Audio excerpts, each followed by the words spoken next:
ठिक्का पूरा होवे जब सब कोई तुझे शरीर, दादू काल पकड़े नहीं जपे जो नाम कबीर।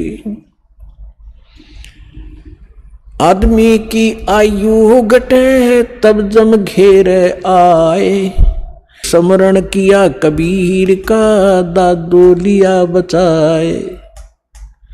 मेट दिए अपराध सब आए मिले छन माही, दादू संग ले गए कबीर चरण की छाई। सेवक देव निज चरण का दादू अपना जान, भृंगी सत कबीर ने कीन्या आप समान। दादू अंतर्गत सदा छिन छिन सुमरण ध्याने, वारू नाम कबीर पर पल पल मेरे प्राणे। सुन सुन साख कबीर की यू काल नवावे माथे, धन धन तीनों लोक में दादू जोड़े हाथ। केरी नाम कबीर का विखम काल गजराज, दादू भजन प्रताप से ये भाग्य सुनत आवाज। पल एक नाम कबीर का दादू मन चितलाए, अस्थि के असवार को ये स्वान काल ना खाए। सुमरत नाम कबीर का कटे काल की पीर, दादू दिन दिन ऊंचा होवे फिर परमानंद सुख सीर। दादू नाम कबीर की जय कोई लेवे ओटे, तिनको कभू लागे नहीं ये काल बज्र की चोटे। और संत सब कूपे हैं केते झरीता नीर, दादू अगम अपार है ये दरिया सत कबीर। अब ही तेरी सब मिटे ये जन्म मरण की पीर, श्वास उश्वास सोमर ले दादू नाम कबीर। कोई सरगुण में रीझ रहा कोई निर्गुण ठहरावे, दादू गति कबीर की ही मोह से कही ना जावे। दादू नाम कबीर का सुन के कांपे काले, नाम भरोसे जो चले होए नवा का वाले। जिनमो को निज नाम दिया सोए सतगुर हमारे, दादू दूसरा कोई नहीं ये कबीर सिरजनहारे। अब क्या बताया दादू जी ने, क्योंकि गरीबदास जी की महिमा चल रही है, थोड़ा सा इसलिए हिंट देना पड़ा, इसका आगे लिंक है इससे। दादू साहब जी क्या कहते हैं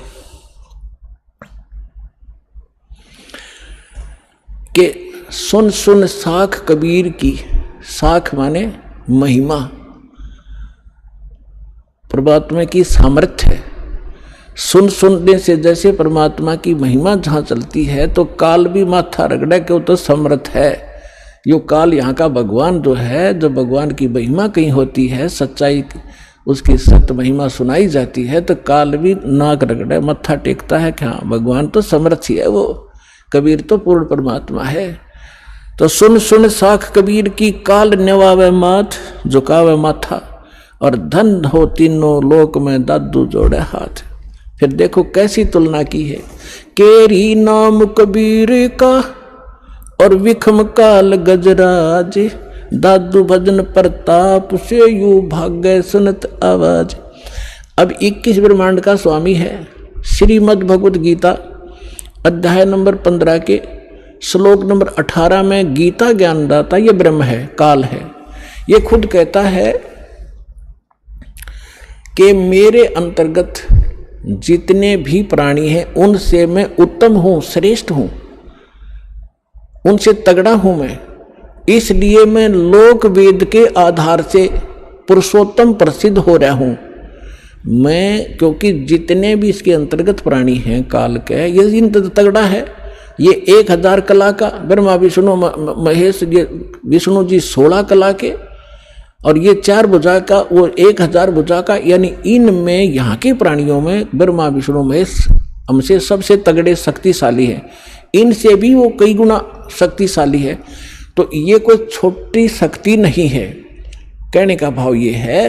तो यहां दादू जी कहना चाहते हैं कि केरी नाम कबीर का, केरी मन बब्बर शेर, और बब्बर शेर कहीं धाड़ मारता हो और हाथी आसपास घूम रहा हो, हाथी इतना भयभीत हो जाता है, लीद कर देता, वो टट्टी कर देता, एकदम इतना डर जाता है, भाजगन की सोचा कि इधर से जान बचाए मेरी।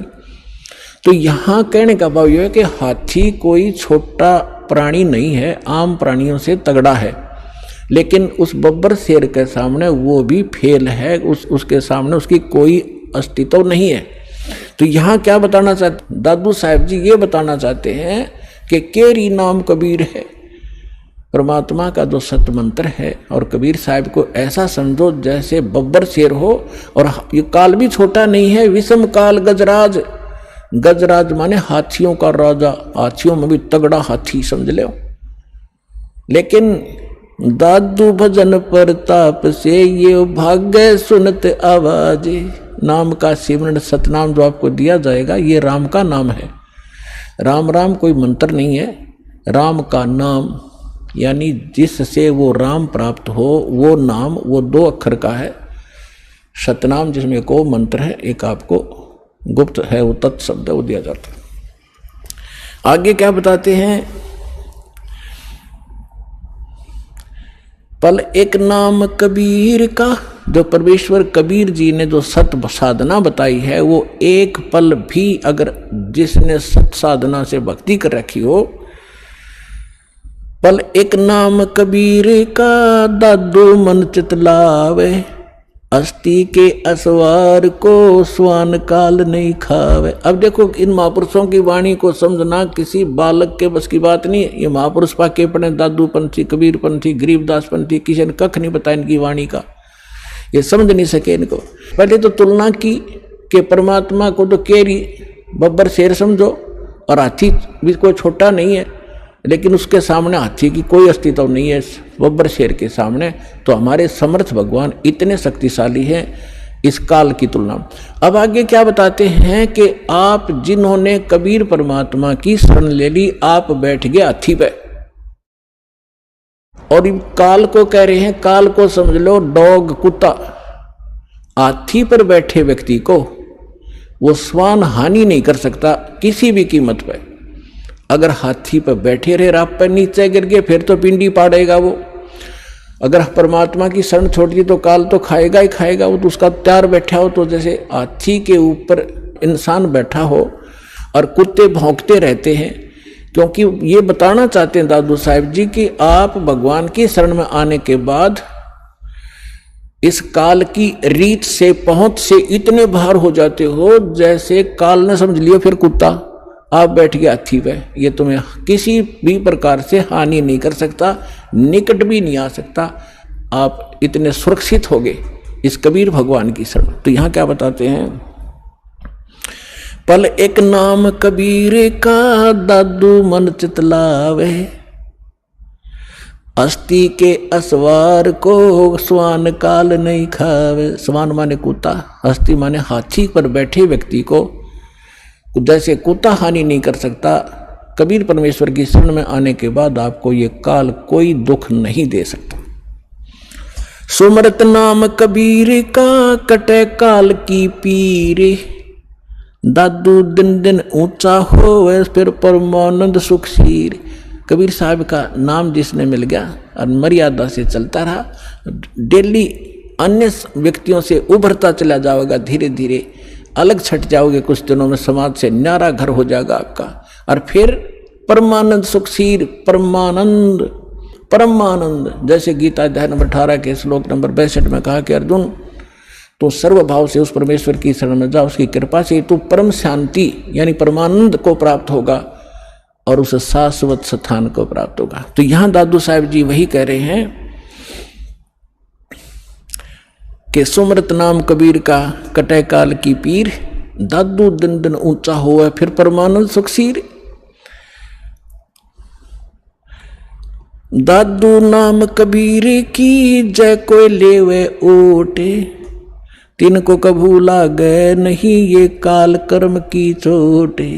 काल के वज्र जैसे किसी का बेटा मार दिया, किसी का बेटी विधवा कर दी, किसी की टांग काट दी, किसी को कैंसर कर दिया। कहते ये काल के वज्र हैं, ये काल के छुरे हैं, हथियार हैं आपको सताने के लिए। कहते फिर काल के वज्र की चोट आप पर असर नहीं करेगी, आप इतने सुरक्षित हो जाओगे।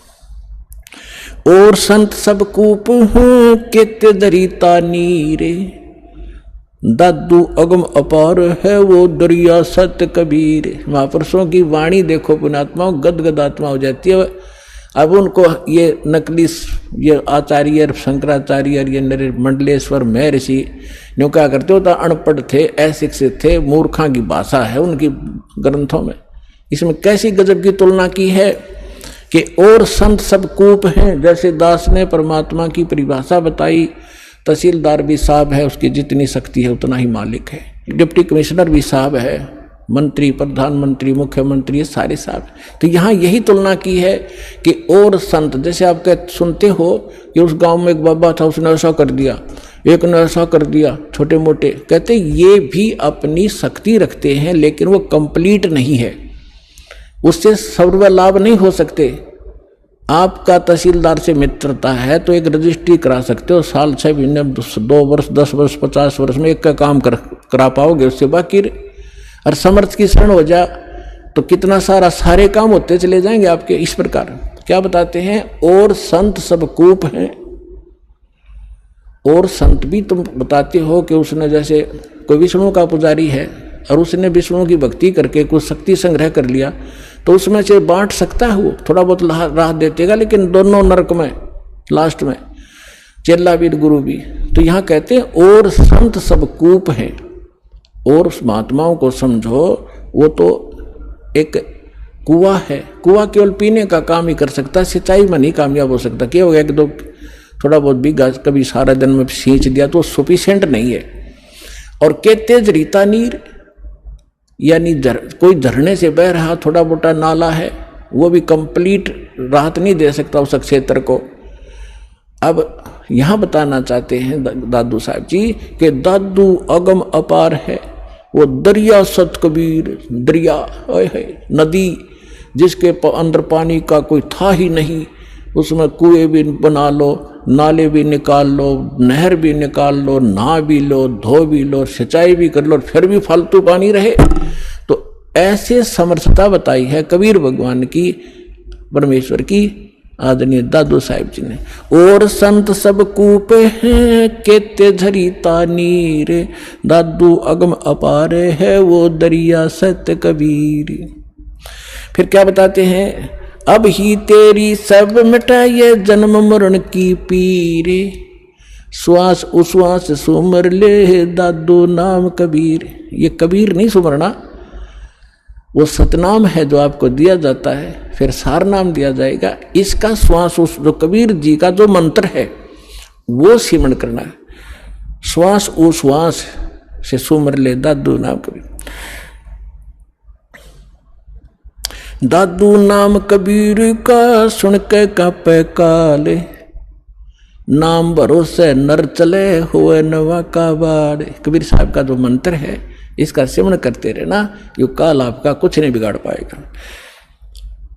जिनमो को निज नाम दिया सोए सतगुरु हमारे, दादू दूसरा कोई नहीं ये कबीर सिरजनहारे। तब जो दास साहब को गरीबदास साहिब जी की कथा सुनाना चाहता था।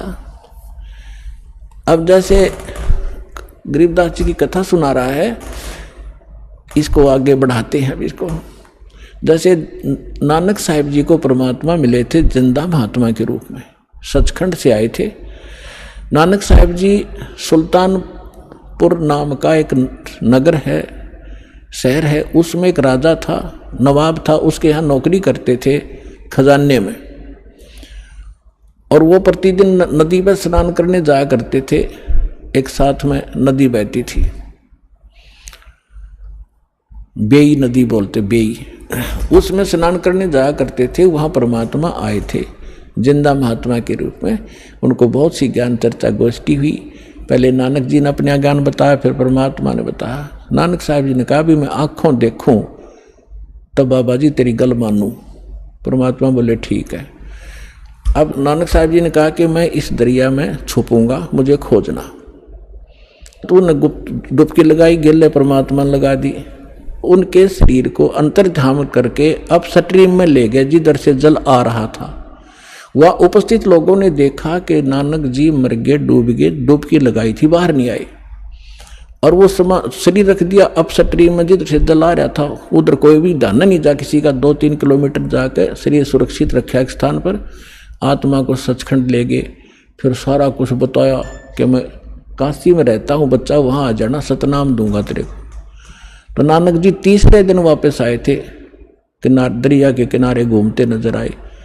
फिर पहली उदासी उन्होंने बनारस की थी कि खोजूं तो जाकर देखूं वहाँ भगवान अर्धाणक रूप में कैसे हो सकता है, कुछ जच्चे कुछ ना जच्चे। जब सामने जाकर देखा वो है जो सकल जिंदा महात्मा वाली ये बैठा भगवान दानक रूप में, जलाए रूप में, फाई सूरत मुल्क की वेश, ए ठगवाड़ा ठगी देश खरा सियाणा बहुता बार, ये धानक रूप रहा करता। अब हम गरीबदास जी की कथा सुनाते हैं। तो क्या हुआ, 3 वर्ष के बाद बच्चे को कोई कहे इसका सब झाड़े फूक लो आए, पता नहीं कहाँ कहाँ ले गए, वैद्यों को दिखाया, सब ने कोई भूत प्रेत का साया बताया, सब फेल हो लिया। आखिर में थक लिए, 3 साल में कुछ असर नहीं हुआ। एक दिन कोई दादू पंथी, एक गोपाल दास नाम का लाला जी था, और वो घर त्याग कर सन्यासी हो गया था, बाल बच्चों को अपना जिम्मेदारी सौंप के, और लाल कपड़े पहने हुए थे। दादू पंथ से दीक्षित था। वो किसी भगत के यहाँ आया करता था, उसका चेला था छुडानी में। जब वो आया 2-3 वर्ष के बाद, ऐसे कई वर्ष में चक्कर लगाता था, तो उस भगत ने, उस गांव वाले ने कहा कि महाराज जी, हमारे एक लड़की का लड़का ऐसे ऐसे एक संत ने कुंवारी गाय का दूध पियाया था, वो जंतर मंतर का, और उसके जंतर मंतर कर दिया, तो मृत्यु को प्राप्त हो गया था। सुन ली भगवान ने, उसके सांस शेष थे, बच गया। अब वो पागल हो गया, और कहा जाता है कि संत की विद्या को संत ही काट सकता है। अगर आप कुछ दया करो तो बच्चे को बुलाऊं। दादू पंथी गोपाल दास जी ने कहा कि बुला, ये झाड़ फूक करना थोड़ी बहुत ये सीख लेते हैं रोटी खाने के लिए, जितने भी ये संत बने, तो बुला, मैं अभी कर दूंगा ठीक। अब उसने जाकर के उस चौधरी साहब को कहा, उनके नाना जी को, शिवलाल नाम था उसका, शिवलाल, कि शिवलाल जी हमारे पास एक महात्मा आते हैं, बड़े पहुंचे हुए हैं, और वो कहते हैं बच्चे को दिखा दो, मैं ठीक कर दूंगा। 5-7 और बूढ़े बुजुर्ग उसके साथ, गरीबदास 13 वर्ष के बालक को लाकर खड़ा कर दिया।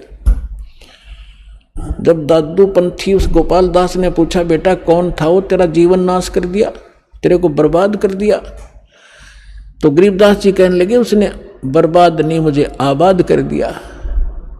अलल पंख अनुराग है सुन मुंडर थीरे, दास गरीब उधार दिया, मोए सतगुरु मिले कबीर।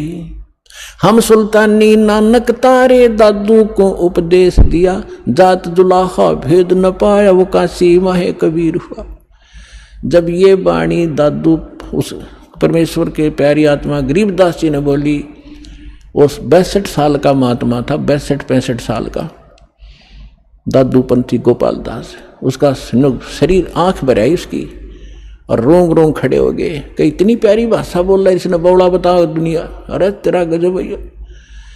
तब उस काफी आध घंटे तक गरीबदास जी वो वाणी बोलते रहे, जो भगवान से परिचित होकर के उन्होंने गए भी खाल विशाल सतगुरु अचल दिगंबर थी रहे दास, ये सारा कुछ बोला।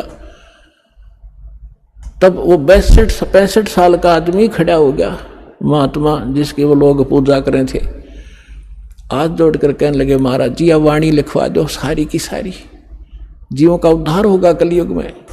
परमात्मा को गरीबदास जी यही चाहते थे कि किसी तरह लखनियाँ मिल रहे बने, लेकिन यू कल भाग जाएगा 2 दिन, थोड़ी बहुत लिख के मैंने तो बहुत कुछ लिखवाना है। उसको दर्द करने के लिए उठ चल पड़े गरीबदास जी, उससे बात नहीं की। फिर अब उन लोगों ने सोचा कि 65 साल का आदमी एक 13 साल के बालक का हाथ जोड़ बैठा। उन्होंने ये सोचा भाई इसमें तो बड़ी बला है, बाबा जी का भी चक्कर कटा दिया इसने, यानी कोई बड़ा भूत प्रेत है इस गरीबदास जी में। 65 साल का बाबा भी हाथ जोड़े खड़ा इसका आगे, यू क्या कहे है इसको। अब वो तो अपने घर न चले गए, गरीबदास जी चल पड़े खेतों को, जंगल की साइड में, और वो दादू पंथी महात्मा भी साथ साथ जा। आगे तो अमर वाणी गजब की वाणी है, क्योंकि परिचित था संतों की वाणी से, दादू से भी परिचित था कि उनको कोई संत मिले थे जिंदा महात्मा के रूप में।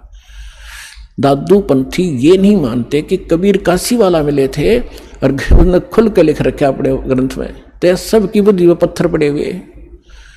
तीसरे दिन गरीबदास जी ने कहा कि बाबा जी बात सुन ले, जब सारा लिखे जितना मैं लिखवाऊं तो मैं लिखवाऊं, नहीं तो जा अपने घर में। उन्होंने कहा दादू के पंथी ने, गोपाल दास जी ने, कि महाराज जी मैं तो घर तक कति फ्री हो रहा हूँ और मेरा काम में कुछ नहीं बचा रही, ये परमार्थ का काम सेवा मुझे मिल जाए, इससे बड़ा कोई मेरे लिए काम नहीं, कोई परमार्थ नहीं।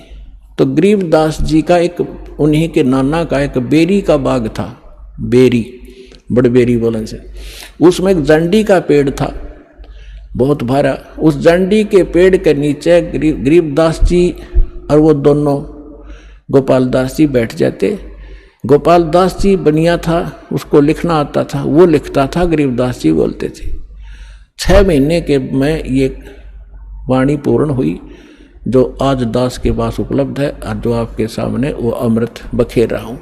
तो इन सब बातों से ये सिद्ध हो गया कि हमारे सदग्रंथ बतावें और आंखों देखा संत बतावें कि धानक रूप रहा करतार। गरीबदास जी ने कहा, अनंत कोट ब्रह्मांड का एक रति नहीं भारे, सतगुरु पुरुष कबीर हैं ये कुल के सर्जनहारे।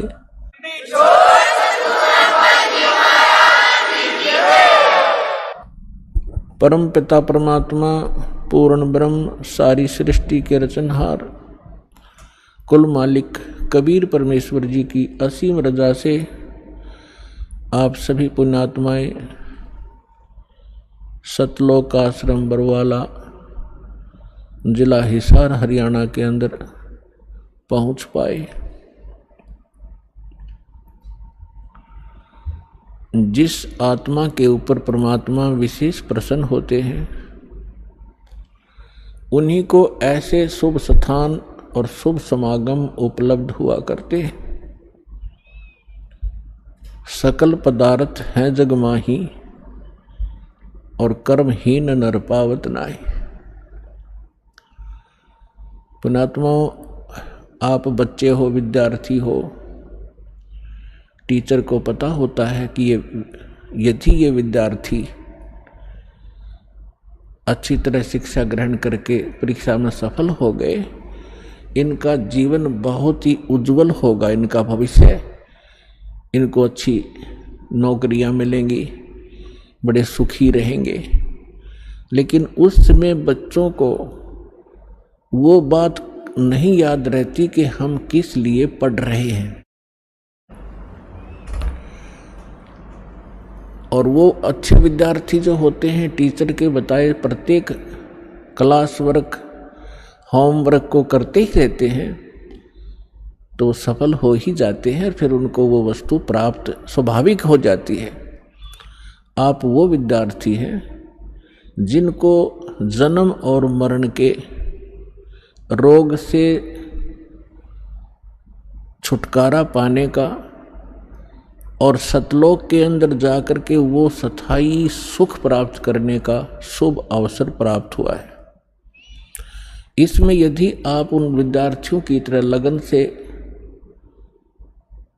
इन सभी क्रियाओं को करते हुए संसार छोड़कर चले गए तो आपको वो स्थान प्राप्त होगा जो आज तक हजारों वर्षों तक ऋषि महर्षि प्रयत्न करके निष्फल रहे। तो आप कितने पुण्यकर्मी हो, आप कितनी पुण्यात्मा हैं। लाल की कीमत का लाल को ज्ञान नहीं होता, जौहरी बताया करता है। ये दास जौहरी है, आप उस परम पिता के लाल हो। आपको मालूम नहीं, इस दास को मालूम है आपके लिए वो परमात्मा कितने भटक रहे हैं। आपने काल की भांग पी रखी है, आप जी को केवल यहाँ के संसारिक सुख दिखाई देते हैं, भविष्य का आपको कोई आपके भविष्य में आगे नेक्स्ट जीवन में क्या होगा, इससे आप बिल्कुल अनभिज्ञ हैं। परमात्मा कहते हैं गोता मारूं स्वर्ग में, जा बैठूं पाताल, और गरीब दास ढूंढता फिरूं अपने हीरे मोती लाल। आप कहां से आए हैं, ये ना तो आपके बस की बात यहां आना, केवल परमात्मा ही आपको यहां लाता है। पहले तो आप तक संदेश भेजा, ऐसा अनमोल ज्ञान किसी भी माध्यम से, किसी भक्त के माध्यम से, किसी बुक के माध्यम से, या किसी टीवी चैनल के माध्यम से, और फिर आपको प्रबल प्रेरणा की उस परमपिता ने, और फिर आपकी व्यवस्था की। यहाँ तक आने में कोई मध्य प्रदेश से आ रहे हैं, कोई उत्तर प्रदेश से आ रहे हैं, कोई महाराष्ट्र से, कोई उड़ीसा से। पुण्यात्माओं, आज हम इतने लेजीमैन हो चुके हैं, हम अपने पड़ोसी घर में भी नहीं जाएं, जो सोचें फिर मिलेंगे मित्र को, और आप इतने दूर यहाँ आ गए। कहते करे करावे साईं मन में लहर उठा, दादू सदर जीव के वो आप बगल हो जा। तो आपके ऊपर कितनी रजा है सोच भी नहीं सकते।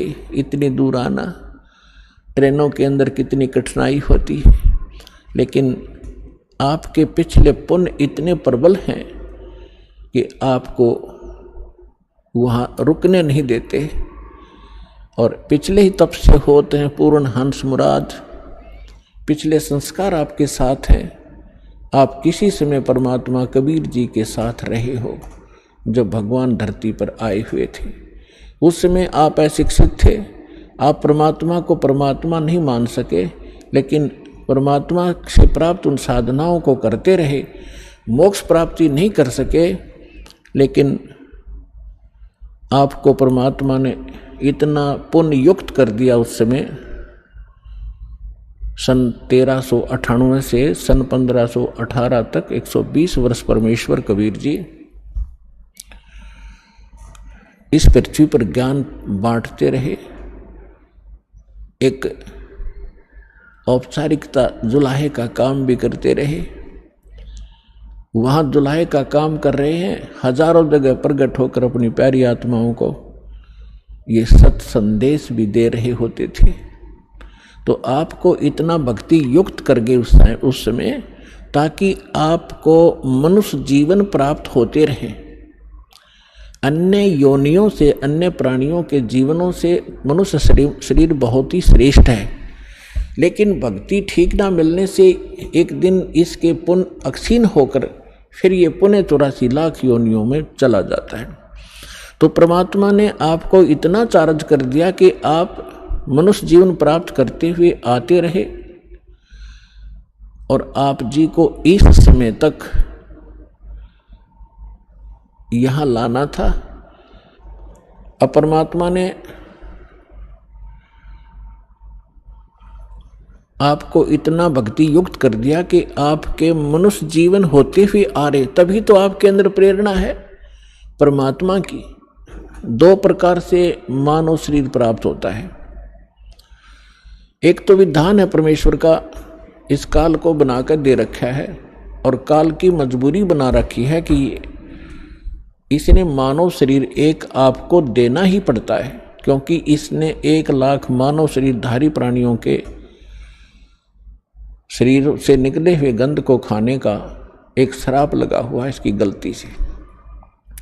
2 प्रकार से मानव शरीर प्राप्त होता है। एक तो टर्न वाइज, यानी परंपरागत प्राप्त होता है। 84 लाख प्रकार के इन शरीरों में कुत्ते, गधे, मक्खी, मच्छर, पशु पक्षियों के जीवनों को भोगते हुए एक मानव शरीर प्राप्त होता है। तो जो ऐसे प्राप्त मानव शरीर प्राणी है तो वो भी अच्छी किस्मत, जो क्योंकि पीक प्राइम टाइम में जन्मा है, लेकिन उसके अंदर भक्ति की कसक नहीं होती।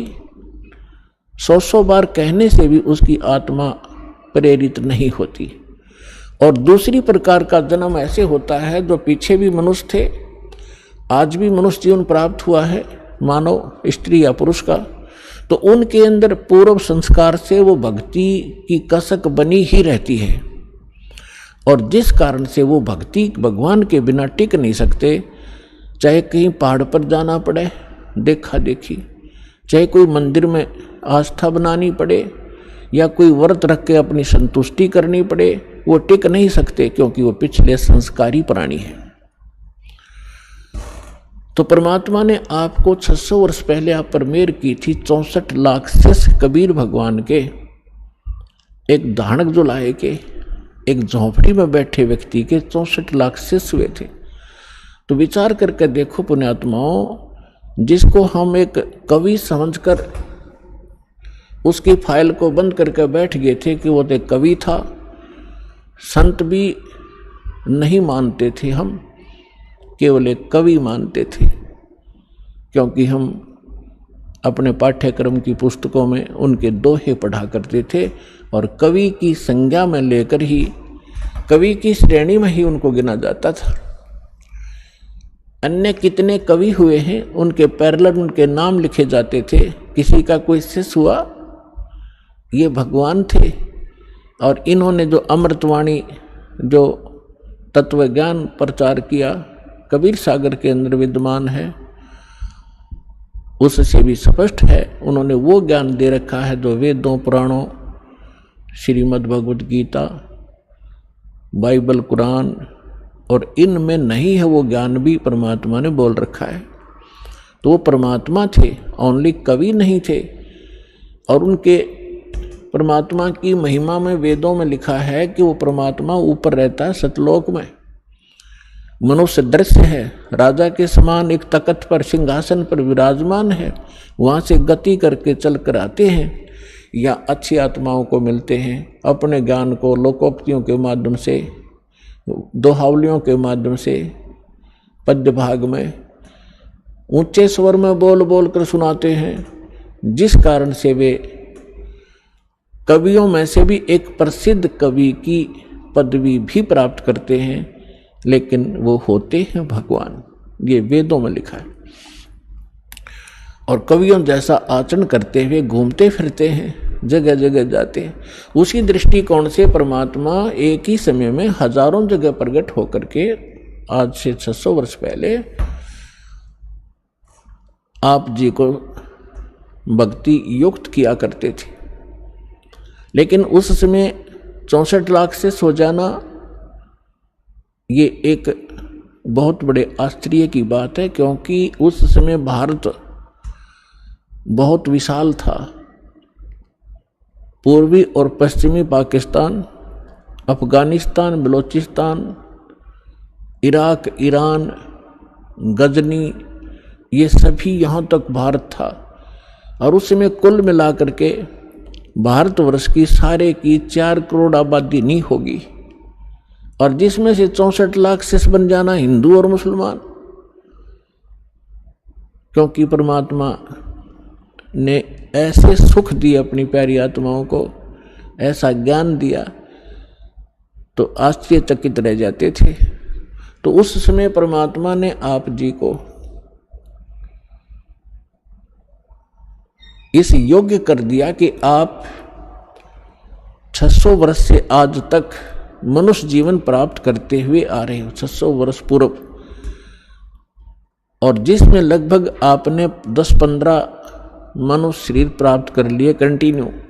और यदि आज ये समय आपको ना मिलता और ये भक्ति आपको ना मिलती, तो आपका जो लास्ट मनुष्य जीवन था, आप फिर 83 लाख योनियों में चले जाते। इसलिए परमात्मा बड़े दयालु हैं। उनका जो किया हुआ प्रत्येक कार्य वो बहुत ही सफल होता है। उसी के वचन से सब कार्य हो रहा है। अब उसके बाद भगवान को हमने भगवान नहीं समझा, हमने उनको केवल एक कवि समझा। और कुछ दिनों में आपको जब परमात्मा के संग आप रहे, इतने सुख हो गए, आपके दुख दूर हो गए, तो आप जी परमात्मा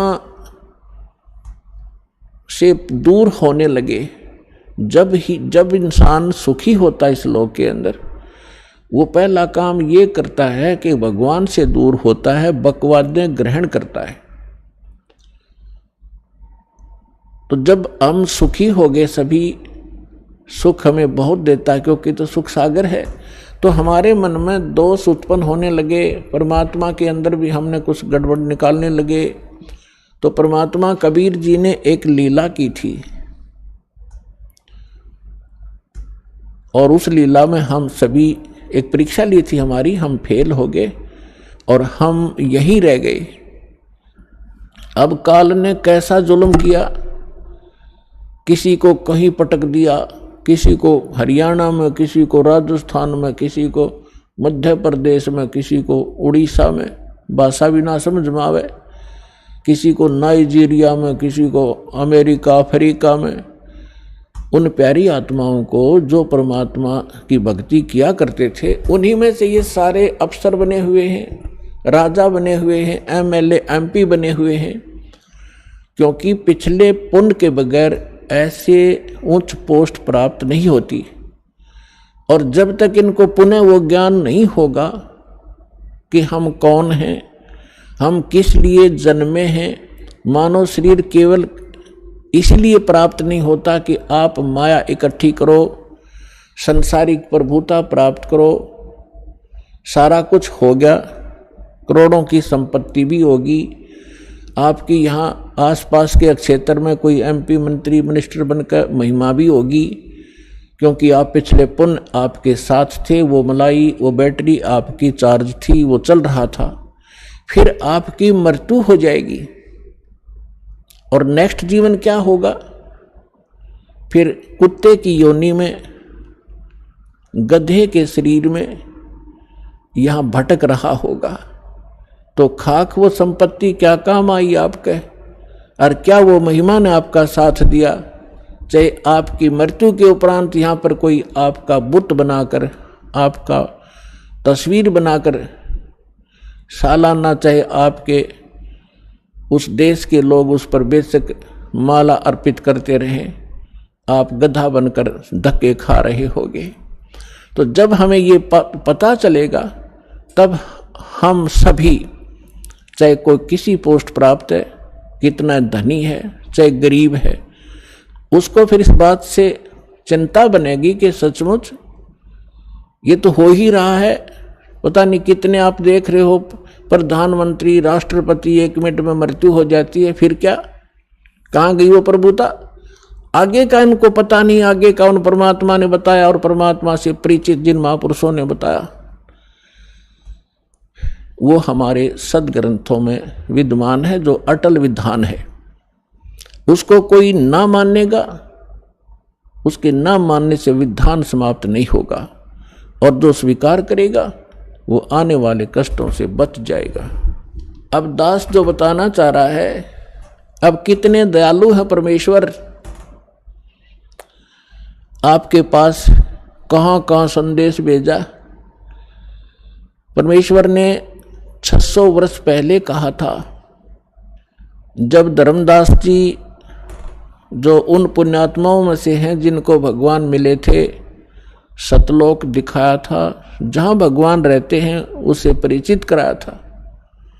तो 600 वर्ष पहले परमात्मा ने धर्मदास जी के पूछने पर कहा था, प्रश्न के उत्तर में बताया था कि धर्मदास जी बहुत चिंतित हो गए थे इस बात से कि परमात्मा ने कहा था कि धर्मदास मेरी लाख दुहाई, ये मूल ज्ञान कहीं बाहर न जाई, और मूल ज्ञान बाहर जो पढ़ी, ये बिचली पीढ़ी हंस नहीं तरही। और मूल ज्ञान तब तक छुपाई जब तक ये 12 पंथ ना मिट जाई। फिर धर्मदास जी से कहा था कि धर्मदास मेरी लाख दुहाई, ये सार नाम कहीं बाहर ना जाए, सार नाम बाहर जो पढ़ी, ये मेरी बिचली पीढ़ी हंस नहीं तरही। अपने आत्मा, जब आप परमात्मा के साथ थे वो 64 लाख तो पहले आएंगे, उसके बाद फिर जो अन्य पुण्यात्माएं आपके घरों में जो आएंगी, आपके संतान रूप में, आपके कोई नाती रूप में, पोता या पोती रूप में, वो तो अलग से आएंगी। बहुत अच्छी आत्माएं आपके घर जन्म लेंगी जो परमात्मा के स्टॉक में पहले से रखी हुई है।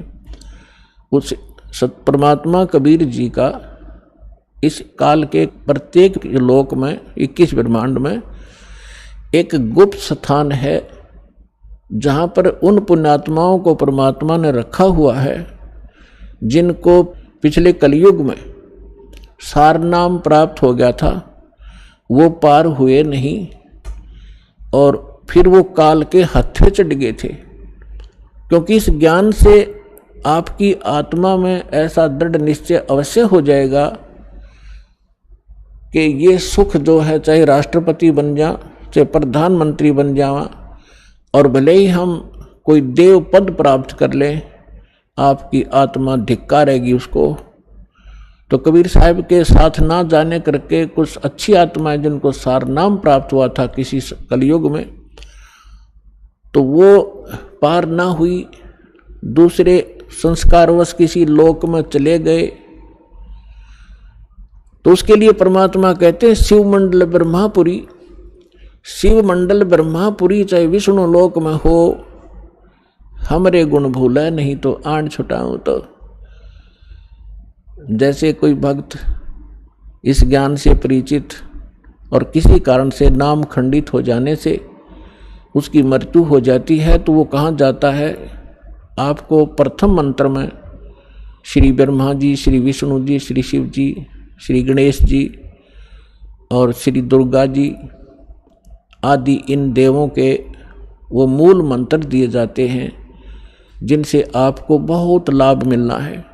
तो उस कारण से आप पार ना हो गए तो इनके लोकों में जाओगे वो सुख भोगने के लिए जो आपको इस प्रथम मंत्र के बेनिफिट प्राप्त हुआ है। ये लाभ आप वहाँ अक्षीण करने चले जाओगे। वहाँ जाकर आपको याद आएगा कि ये तो गुरुजी बताया करते थे कि हमने यहाँ का देव पद भी नहीं लेना, राज्य पद प्राप्त नहीं करना, यहाँ हमारे पुण्य नाश होते हैं। तो वहाँ जाकर फिर वो रोते हैं। और ये जो प्राइम टाइम होता है इसका सीमा है। जैसे अब जो पिछली पीढ़ी चली है इसका समय निर्धारित है, उसके बाद ये भक्ति नहीं रहेगी। इस बीच जो निकल गया सो निकल गया। तो वो भक्ति जो युग है उसका समय समाप्त हो चुका होता है और उनकी मृत्यु हो जाती है। वो कोई ब्रह्मा जी के लोक में जा रहा होता है, कोई विष्णु जी के लोक में, कोई गणेश जी के यहाँ अपने इन मंत्रों के पुनों के आधार से, भक्ति के आधार से इनको वहाँ खाता है, बर्बाद करता है। तो वहाँ वो रोते हैं।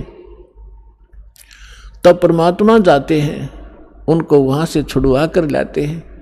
उनको उस समय मनुष्य दोबारा जन्म नहीं देते, उनको अपने पास स्टॉक में रखते हैं।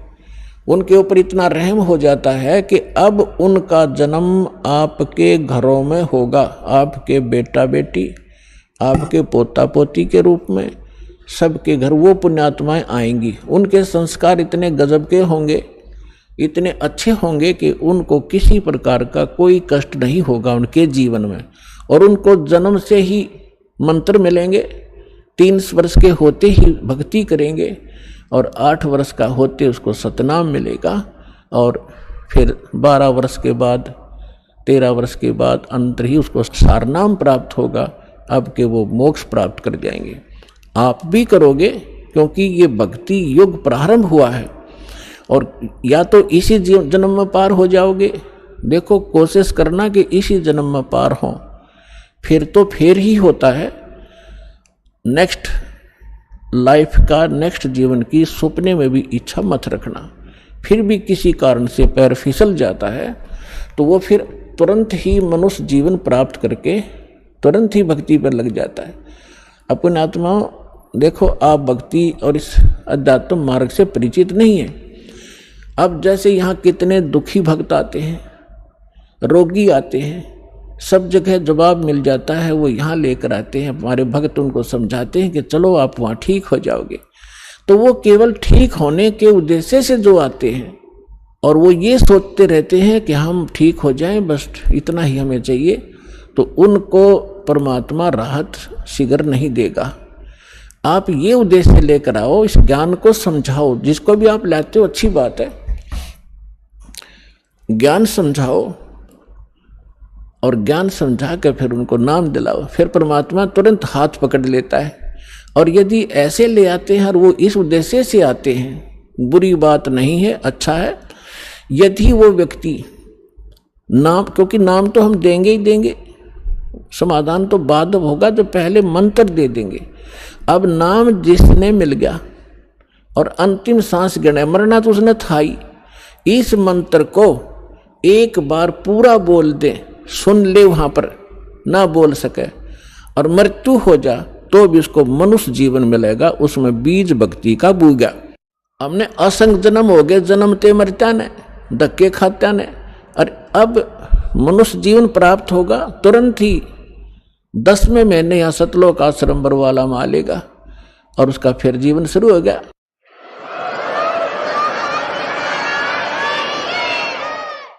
ये शरीर तो ऐसा है, आप सदग्रंथों से अपरिचित हैं, अध्यात्म मार्ग से अपरिचित हैं। जैसे एक व्यक्ति का कपड़ा किसी दुर्घटना से खराब हो गया, पाट गया या वैसे कंडम हो गया, उसने आप उतार के फेंक देता, नया पहन ले, नया तो और अच्छा ही होता है। तो ऐसे ये पुराना चोला किसी कारण से डिफेक्टिव हो गया, अगर आप भक्ति ढंग से करोगे तो इसको ठीक कर देगा परमात्मा, क्योंकि यह माटी उसी ने चला रखी है, उसी ने मिट्टी से इसको कितनी अच्छा बना रखा है, उसके हाथ में है। या लाखों लोग ठीक हो गए, कैंसर कतीनों टपकते आवे थे खून उनके, और 10वें दिन उनके घाव भर गए, जिसने सच्ची दल से परमात्मा को चाहा और भक्ति करी। तो दास का कोई उद्देश्य आपको बहकाना नहीं, लेकिन सच्चा ज्ञान बताना। और आप देख रहे हो यहाँ पर जो भी पैसा आता है आपका दान किया हुआ सारा परमात्मा के भक्तों के लिए खुला भंडारा खोल रखा है, सारी व्यवस्था कर रखी है। केवल परमार्थ के लिए परमात्मा ने दास को भेजा है। आप भगवान के बच्चे हो, दास भगवान का नौकर है, और नौकर को हमें हमेशा डर बना रहता है कि भगवान के बच्चों को, मालिक के बच्चों को ऐसी दाना हो जा जिससे मालिक रुष्ट हो जा, उसकी नौकरी को खतरा ना हो जा। तो दास इस उद्देश्य से आपकी सेवा कर रहा है।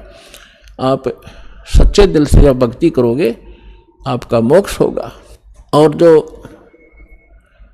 जो प्रसंग चल रहा था कि 64 लाख तो वो आएंगे, उन 64 लाख के घर वो भक्त आएंगे जो परमात्मा के रिजर्व बैंक में रखे हैं आत्माएं। और उसके बाद जो अन्य भी जन्म ले रहे हैं, अरबों प्राणी है मनुष्य जीवन में, तो उनके लिए कैसा होगा कि जैसे एक बार आपको कथा सुना रखी है कई बार दास ने, ये कागभूषण जी एक बहुत बड़े महापुरुष माने जाते हैं, अपने पुराणों में कथा आती है। तो उसने गरुड़ जी ने उनसे पूछा कि हे कागभूषण, आपको ये भक्ति कैसे प्राप्त हुई, आपकी कितनी आत्मा शांत है, आपकी कितनी दीर्घ आयु है, आपको ये उपलब्धि कैसे प्राप्त हुई। तो कागभूषण ने बताई अपनी, यहाँ संक्षिप्त में बताऊंगा। कागभूषण जी ने गरुड़ जी से कहा कि गरुड़ जी, एक बार मुझे मानुष जीवन प्राप्त था। आइए अब हम उन श्रद्धालुओं के अनुभव जानते हैं जो जगत गुरु तत्वदर्शी संत रामपाल जी महाराज जी से दीक्षा प्राप्त कर चुके हैं तथा उनके द्वारा बताए गए भक्ति मार्ग पर चल रहे हैं। नमस्कार जी। नमस्कार जी। क्या नाम है बहन जी आपका? माया देवी जी। बहन जी आप कहाँ के रहने वाले हैं? जी हम गांव टेड़क, जिला मुआड़ी, तहसील डेराबस्सी। बहन जी संत रामपाल जी महाराज से आपने नाम दीक्षा कब ली? जी मैंने 2017 में ली जी। संत रामपाल जी महाराज से नाम दीक्षा लेने से पहले क्या आप कोई भक्ति साधना करते थे? हाँ जी, मैं सभी देवी देवताओं की भक्ति करती थी जी। हफ्ते में जी मैं वीरवार, जुमा, सोमवार जी सारे ही व्रत रखती थी जी। एक महीने में एक पूर्णिमा का व्रत आता था जी, वो भी मैं करती थी जी। ऐसा कोई व्रत नहीं था जी, नवरात्रे जी सब करती थी जी। मैं शाम खाना भी नहीं खाती थी, एक टाइम खाती थी जी खाना भी। कोई पानी सुबह से लेकर शाम तक मैं पानी भी नहीं पीती थी जी। बहन जी, आपने बताया पहले आप हिंदू देवी देवताओं की भक्ति करते थे तथा व्रत भी रखते थे, तो जो भक्ति साधना आप करते थे उससे आपको क्या लाभ हुए? कोई लाभ नहीं हुआ जी। सारी भक्ति करते करते मेरी शरीर में इतनी पीड़ा रहती थी जी। मुझे बहुत भूत प्रेत की बाधा थी जी, बहुत ज़्यादा, इतनी थी जी। मेरे हस्बैंड जी वो गेट का जंदा ला कर फिर रात गुजारते थे जी। जागते थे, सो भी नहीं पाते थे, सुबह काम पर भी जाते थे फिर भी सो नहीं पाते थे जी वो। मैंने अपना छोटा भाई बुलाया हुआ था जी, मेरे घर वाले ने। उसने जी एक वो सोता था तो एक जागता था, एक जागता था तो एक सोता था जी। जिस टाइम पर मेरे में चीज़ा का असर हो जाता था जी, मेरे हस्बैंड बहुत बार यहाँ जी मैं उन्हें एक हाथ से ऊपर चक देती थी जी। इतनी बुरी हालत थी जी मेरे की, बहुत ज़्यादा जी। मैं क्या बताऊँ आपनू भी, मैं अपने पराये नू जानती ही नहीं थी भी मेरा अपना पराया है भी या नहीं। दुनियादारी की तो मुझे पता ही नहीं था जी। गाँव वाले कहते थे जी भी या तो ढोंग करा या तो फैल करा, ऐसे ऐसे इल्जाम लगाते थे जी। मेरे इस टाइम पे मुझे भूत प्रेत का असर हो जाता था जी। मैं अपना हाथ ही काट कर अपना ही खून चाटने लगती थी जी। मेरी इतनी बुरी हालत हो जाती थी सर, प्रेतों ने मेरा ऐसा हाल कर दिया था। मैं अपने पति अपने बच्चों को किसी को भी नहीं जानती थी जी। गांव के मेरे आड़ पड़ोस मेरी सास भी कहती थी भी या तो ढोंग करा, कोई भी हमारे घर नहीं आता था। जिस टाइम पर मुझे असर होता था जी प्रेतों का, मेरे घर वाले जी गेट खड़का करते जी, जोर से मेरे ताऊ चाचा कोई गेट भी नहीं खोल था जी माँ। उसके बाद जी मेरे हस्बैंड को जी बवासीर की बीमारी थी। मेरा लड़का जी 9 साल का, उन्हें बहुत ज़्यादा बुखार हो रहा था जी। हफ्ते में जी वो स्कूल में 2 दिन मुश्किल से जा पाता था।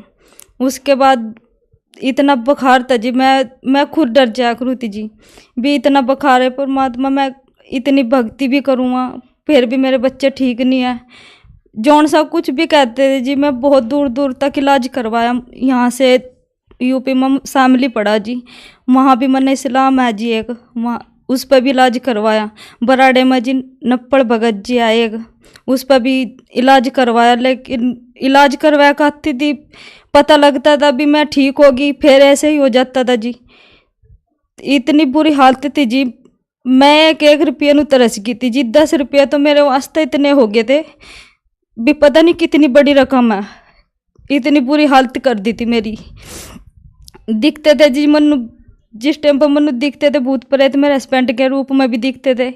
मांस की इस तरह प्लेट जी मेरा आगे आगे चलती थी जी। मैं आंखा मीच कर कहती थी मगर नहीं, ये मेरा वहम है, ऐसा नहीं हो सकता भी ऐसे कई प्लेट मांस की कैसे मेरे आगे घूमेगी, नहीं ये तो वहम है मेरा। उसके बाद ऐसे ही होता रहता था। मैं अपने कमरे में भी नहीं बढ़ पाती थी जी। अगर कल्ली होती थी घर पे तो मैं कमरे में नहीं जाऊँ थी, मैं बाहर ही रहूँ थी। किसी का बैठ गई तो मैं डर लगता था भी मैं अंदर जाऊंगी कुछ मुझे मार देगा। बहुत ज़्यादा इतनी दिक्कत रहती थी जी, मैं बहुत डरती थी। बहन जी, जैसा कि आपने बताया, आपके बताने के अनुसार आपके घर पे दुखों का पहाड़ टूटा हुआ था। आपको, आपके पति को, आपके बच्चे को बहुत परेशानियों का सामना करना पड़ रहा था। तो फिर संत रामपाल जी महाराज के बारे में जानकारी आपको कहाँ से मिली? चाचा जी मारे, उन्होंने हमें समझाया, संत रामपाल जी महाराज का ज्ञान बताया भी अब परमात्मा है, धरती पर आए हुए संत रामपाल जी महाराज के रूप में आए हुए हैं। तो मैं यकीन नहीं था जी, मैं इतनी पूजा करा करूँ थी तो मुझे यकीन नहीं हो रहा था जी, मैं किस तरह विश्वास कर लूँ, यकीन नहीं हो रहा था जी मुझे बिल्कुल भी मैं किसी बात पर भी विश्वास करूँ किस पर ना करूँ, मेरी समझ तो पर था जी सब कुछ। क्यों मैं इतनी पूजा करा करूँ थी जी, मुझे कोई लाभ नहीं हो रहा था। फिर चाचा जी कह रहे भी इस ज्ञान नू समझ, तू सत्संग तो देख सकती है। मैं कहा हाँ। तो उन्होंने कहा अभी सत्संग देख संत रामपाल जी महाराज का। तो मैंने सत्संग देखा संत रामपाल जी महाराज का। सत्संग देखा तो समझ में आया ज्ञान परमात्मा का, ऐसा ज्ञान हम कहाँ रह रहे क्या है हम, ये पता लगा। हमने डेरा बसी जाकर जी नामदान स्थल पर संत रामपाल जी महाराज जी था जी नाम दीक्षा ले ली। मेरे हस्बैंड ने भी जी, मेरे बच्चे ने भी, मेरे 2 बच्चे, मैंने 2 बच्चों को विधवा दी, मैंने खुद भी नाम दीक्षा ले ली जी। बहन जी, आपने संत रामपाल जी महाराज से नाम दीक्षा ली, तो जो आपके जीवन में दुख थे वो क्या संत रामपाल जी महाराज से नाम लेने के बाद कटे? जी 11 साल तक भूत प्रेतों ने जी मेरा घर बर्बाद करा हुआ था जी, कोई काम नहीं बना था जी। जैसा ही मैं संत रामपाल जी महाराज जी की शरण में आई, मेरे सारे दुख ठीक हो गए जी, कोई भूत प्रेत की बाधा नहीं रही जी। सब ठीक हो गया जी, काम भी ठीक हो गया, ऐसी कोई दिक्कत नहीं रही जी। मेरे घर वाले नु जी बवासीर की बीमारी थी, वो भी ठीक होगी। मेरे लड़के को बुखार रहता था जी, 9 साल हो गए थे जिसको बुखार नहीं उतरा था। 9 साल का है मेरा लड़का, बुखार नहीं इसका उतरा था जी। जिस दिन का नाम दाम संत रामपाल जी महाराज ने नाम दाम लिया जी, मेरा लड़का भी ठीक है। मेरी जो भूत प्रेत की बाधा थी वो भी कट गई जी। मैं किसी भी वक्त असर हो जाता था, मुझे खेलती थी मैं, सब कहते थे भी ये तो ढोंग करा, बहुत ज़्यादा वो मेरी हट गई जी। कोई ऐसी तकलीफ नहीं रही। मेरा लड़का था जी, बुखार रह रहा था जी, उसे खून में इन्फेक्शन था सर उसके, वो भी इन्फेक्शन ठीक हो गया जी। क्योंकि जबकि मैंने कोई दवाई उसके बाद नाम दाम लेने के बाद ना तो मैंने कोई दवाई ली, ना ही मैंने कोई इलाज करवाया, सिर्फ नाम दाम लेने के बाद ही मेरा लड़का ठीक हो गया जी। मेरे डैडी जी बहुत ज़्यादा शराब पी रहे थे जी, मांस भी रोज़ खाते थे सर। इतनी शराब पीते थे भी, इतनी लड़ाई करते थे, शराब पीकर भी रात को सोने भी नहीं देते थे। मैं कभी कभी घर पे जाती थी तो दारू पी के इतनी लड़ाई करते थे भी, मैं वहाँ एक रात भी नहीं रह पाती थी। मैंने संत रामपाल जी महाराज जी से प्रार्थना की है, परमात्मा आप मेरे डैडी को अपनी शरण में बुला लीजिए, मेरा विश्वास और पक्का हो जाएगा। परमात्मा ने ऐसी दया की, संत रामपाल जी महाराज ने, मेरे डैडी ने शराब भी छोड़ दी। मैंने उन्हें ज्ञान बताया परमात्मा का भी, परमात्मा धरती पाए हुए हैं संत रामपाल जी महाराज भी, आप भी नाम दीक्षा ले लीजिए।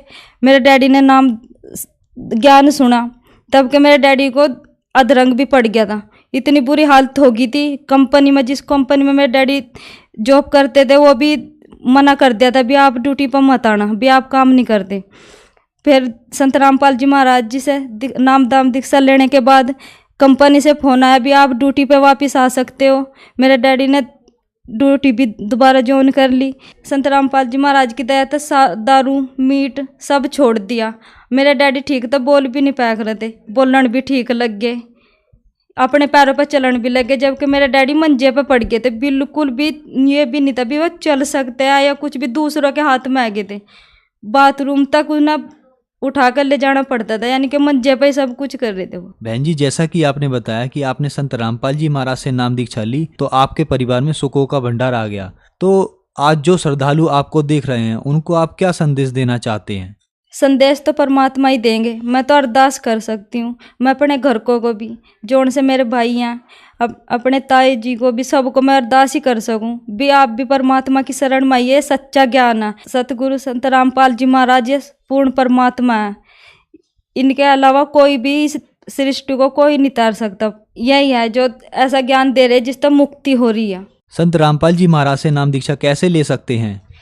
अनेक चैनलों पर संत रामपाल जी महाराज जी का सत्संग आ रहा है, उस पर नंबर भी आ रहा है जी पट्टी पर, उस पर फोन करके आप नाम दाम स्थल पूछ सकते हैं, आप नाम दाम दीक्षा ले सकते हैं। धन्यवाद जी। सत्संग। अगर आप ये वीडियो YouTube पर आइए अब हम उन